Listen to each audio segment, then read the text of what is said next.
Hey, this is Janelle, the relationship coach behind the Successful Invisible. And I wanted to come to you with another dating tip that is very relevant to a recent documentary that came out. So at the beginning of December 2025, Sean Combs' The Reckoning came out on Netflix. And it was a 4-part documentary. Each part was about an hour. And one of the underlying, let's say, themes that was observed, if you really paid attention, was that men do not hold other men accountable for their horrible behavior and will stay around a problematic man if they think they can get some clout or some money or some prestige. So many times throughout the 4 parts of the documentary, you are hearing men recount when Diddy was physically abusive to the women in his life at the time. And they was like, oh, I didn't see it, but I heard him doing so and so to Kim Porter or to Cassie or whomever. Or, I knew he, was doing something in the room with the girl or, whatever the case may be. These men heard it. They knew what they were hearing. It wasn't that there was a mystery, and they continued to stay around these men. So there are far too many men that are very, very comfortable continuing to be in a communication and in a relationship with a man who is demonstrating harmful, abusive, problematic behaviors. And the way you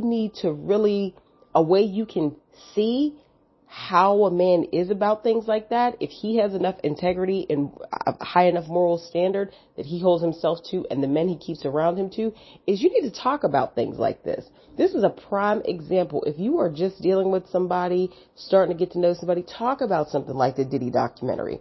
Even if you are in a relationship with someone, talk about things like cultural moments, things that are coming up in pop culture at the moment, because it's a very easy conversation starter. But the dating tip is there are far too many men that are comfortable and okay with staying in communication and relationship with very problematic and abusive men if they think they can get something out of it. And a way to weed that out and constantly keep a bead on it, this is just one way, is to discuss when things like this come up in pop culture or, it's just the hottest trend on TikTok or whatever. Have these discussions. They will reveal a lot about how a person thinks and about how a person moves. So keep this in mind and continue to communicate and have discussions with your partner. These are relevant and timely, and it's an easy way to get a great understanding of how a man thinks, of how a man moves, and where his moral character and level of integrity actually lies. You know how I know that men know it's all men? I know that men know it's all men because when you have these conversations with men and you think about how men talk about other men, you will no doubt come to the conclusion that men know it's all men. I'll give you a bunch of examples, right? Men know it's all men. So one of them is the body count discussion, because for every body that a woman sleeps with, every man that a woman sleeps with, her value goes down, which means what? The man is the thing that devalues the woman. So boom, there you go there. And that's just generally, they're just applying that to men. In general, it has nothing to do with the woman. They think it does, but in all reality, it has everything to do with the character of the man. It's number 2. Men, when they talk to their daughters and other women in their lives, they tell them that men ain't shit. They tell them that they need to get money. They man need to have money. If a man not paying for you, he don't like you, and and all that stuff. And they are the biggest deterrents a lot of times. Like fathers and uncles, they're the biggest deterrents for women in their lives dating men and being with men, because they tell the women straight up, niggas ain't shit. Another example is when you're having a conversation with a man and you don't agree with him. As a man, I'm saying me as a man, you don't agree with him. He is saying something that's very misogynistic and you're just like, nah, that's not true. Or he's trying to lie on a woman or lie on women in general. And you're like, that's not true. I don't agree with that. That's not true. That's not true. They will say, oh, you're gay, right? So heterosexual men can't respect women. If you are a heterosexual man and you respect women, you can't be heterosexual. You have to be gay, right? Men also, when they talk about how a woman dresses, and they say that they're trying to, they don't look at it as control when they tell a woman like how to dress or whatever, because they're trying to protect the woman.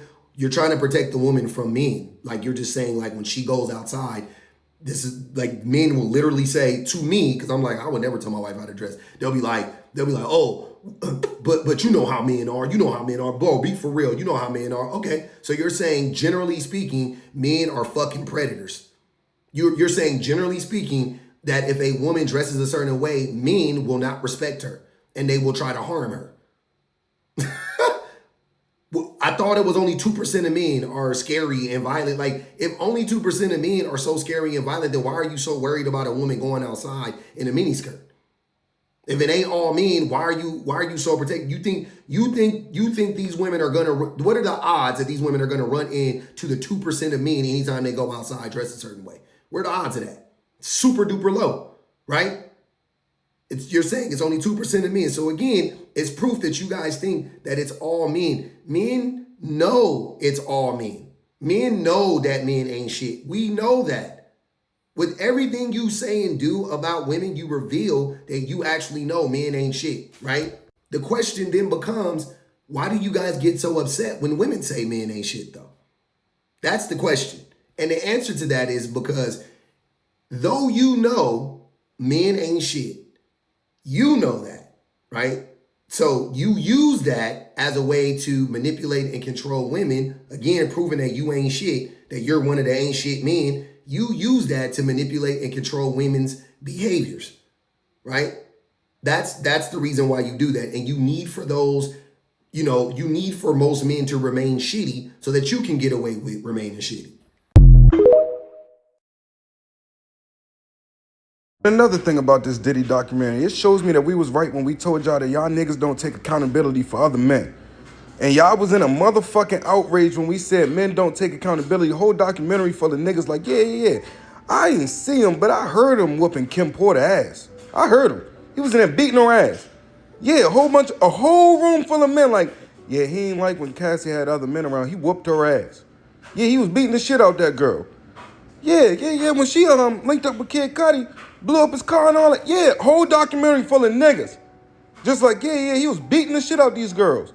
And y'all niggas would rather fucking take a check to meat ride than to ever speak up against a nigga. Cause he wasn't even just beating these women up. He robbing your dogs. He robbing your men. He robbing all your niggas. He beating up women. He assaulting women. He taking your girl. He real life looked at your girl, eyed her from across the room, and took her from you. He real life seen a nigga with a woman and said, yeah, I need that, and took her. And all y'all niggas in the documentary proud as shit, too. In the documentary, yeah, he did that to us. Shut the fuck up, you bitch ass niggas. And this is why we was saying, you niggas talk about what I'm supposed to do if my man's doing this and that to a woman, what I'm supposed to, see this what I'm talking about, y'all still be hanging around a nigga just cause he got some money calling him big bro. Y'all some meat riders. You see how bitch made you niggas is? Now I'm pissed off.